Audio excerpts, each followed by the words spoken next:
ஓம் மகா மாரியம்மனே போற்றி போற்றி. இன்றைய உரையில் நாகப்பட்டினத்தில் அமைந்திருக்கும் நெல்லுக்கடை மாரியம்மன் பற்றி பார்க்க இருக்கின்றோம். நாகப்பட்டினம் நகரின் மையப்பகுதியில் அமைந்திருக்கின்ற இந்த ஆலயத்தை அமைத்தவர்கள் ஆரம்ப காலத்தில் நெல்லுக்கடை வைத்து வியாபாரம் செய்து வந்ததால் இந்த ஆலயத்திற்கு நெல்லுக்கடை மாரியம்மன் கோவில் என்று பெயரானது. ஒரு நாள் இரவு அடைமழை. வணிகர்கள் தங்கள் கடைகளை மூடிவிட்டு வீட்டுக்கு செல்ல தயாரானார்கள். அப்போது ஒரு பெண் நெல் மண்டி வைத்திருக்கும் ஒரு வணிகரை அணுகி தான் அவர் கடையில் தங்கிக் கொள்வதாகவும் மிகவும் மழை பெய்வதால் தன்னால் ஊர் திரும்ப முடியவில்லை என்றும் கூறினார். அதை கேட்ட நெல்லுக்கடைக்காரர் தான் கடையை திறந்துவிட்டு போக முடியாதென்றும் பூட்டிவிட்டு தான் போக முடியும் என்றும் கூற, அவளோ நான் பூட்டிய கடையின் உள்ளே இருப்பதாகவும் கடையிலிருந்து எதையும் எடுத்துச் செல்ல மாட்டேன் என்றும் கூற, அவள் மீது இரக்கம் கொண்ட கடைக்காரர் அவளை உள்ளே வைத்து பூட்டிவிட்டு வீட்டுக்கு சென்று விட்டார். மறுநாள் காலையில் வந்து பூட்டை திறந்தால் அங்கு அந்த பெண்ணை காணவில்லை. ஆனால் ஒரு அழகிய அம்பாள் கிரகம் இருந்தது. தன் கடையில் தங்கிய பெண் அம்பாளே என்று உணர்ந்த அந்த கடைக்காரரும் மற்ற நெல்லு கடைக்காரர்களும் சேர்ந்து அந்த இடத்திலேயே அழகிய கோவில் ஒன்றை எழுப்பினார்கள். அதுவே நெல்லுக்கடை மாரியம்மன் கோவில் ஆனது. இந்த ஆலயத்தில் கொண்டாடப்படும் செடில் விழா தனி சிறப்பு வாய்ந்தது. இளவரசியான ஆரியமாலாவை காதலித்த குற்றத்திற்காக அரசன் காத்தவராயனை கழுவில் ஏற்றுகின்றான். தன்னிடம் அன்போடு இருந்த காத்தவராயனை மன்னித்து கழுவிலிருந்து காப்பாற்றுகின்றாள் அம்பிகை. விழாவுக்கான காரணம் இதுதான்.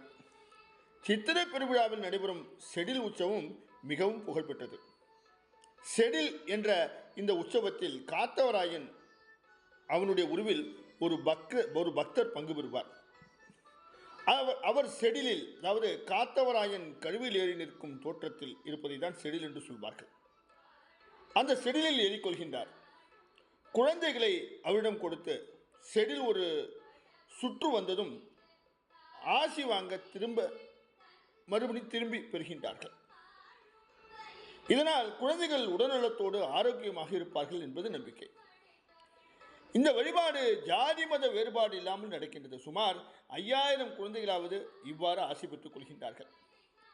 சித்திரை பெருவிழாவில் வெள்ளிக்கிழமை பூச்சொலிதல், அடுத்த நாள் ரிஷப வாகன உலாவும், ஞாயிறு தேர் திருவிழாவும், இரவு செடில் உற்சவமும் நடக்கின்றது. புஷ்ப பல்லக்கு, உதிரவாய் துடைப்பு போன்றவைகள் அடுத்தடுத்த நாட்களில் நடைபெறுகின்றன. இந்த விழாவின் போது 5000 பெண்களாவது மாவிளக்கு போட்டு வணங்குகின்றார்கள். பொதுவாக இந்த ஆலயத்தில் ஞாயிற்றுக்கிழமை மிகவும் விசேஷம். அன்று நண்பகல் நடை சாத்துவதில்லை. முழு நாளும் ஆலயம் திறந்தே இருக்கின்றது. பூஜையில் நாதசுர இசை வெகு விசேஷமாக நடைபெறுகின்றது. வேண்டுதல் செய்வோர் கொடிக்கம்பத்தடியில் காணிக்கையை கொட்டுகின்றார்கள். ஆலய பிரகாரத்தில் எல்லையம்மன் சன்னதியும் இருக்கின்றது. சுவரில் அம்மன் அலங்கார வடிவங்கள் சித்திரங்களாக தீட்டப்பட்டிருக்கின்றன. இந்த ஆலய உற்சவ விக்கிரகம் மிக அருமையாக அமைந்திருக்கின்றது. பொதுவாக மாரியம்மன் பார்வையில் தீயவற்றை கண்டிக்கின்ற கடுமை இருக்கும். இங்கே அப்படி எதுவும் இல்லை. உற்சவ விக்கிரகத்தின் கண்களில் கருணை நிரம்பி வருகின்றது. விக்கிரகம் வடிக்கும் போது இப்படி இயல்பாகவே அமைந்துவிட்டதாக சொல்கின்றார்கள். இந்த ஆலயத்தில் நவராத்திரி விழா மிகச் சிறப்பாக நடைபெறுகின்றது.